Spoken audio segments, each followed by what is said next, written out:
sun had already went down, surrounded by the darkness of the fear when I was about to drown.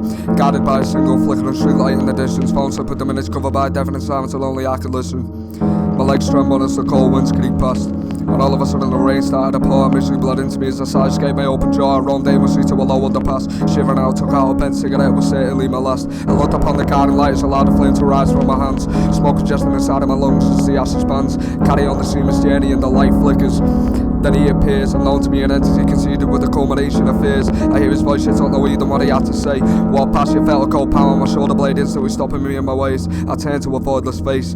I wanted to get away, find a way to escape, but I was stuck, held in place by this evil fuck. He bellowed out in an unknown voice, words only I could understand. I had no choice, I had to listen. He intercepted my mind with what I felt was all too distant. You're never going to be okay, summoning shadows of a former existence. Playing with my favourite with terror, yet his tone was inviting.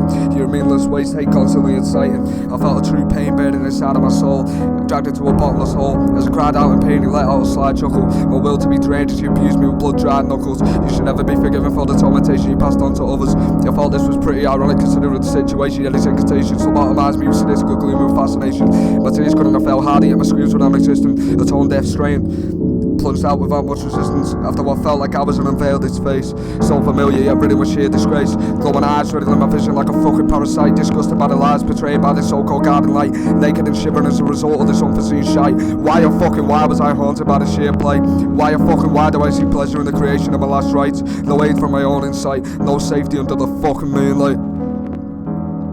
No safety under the fucking moonlight.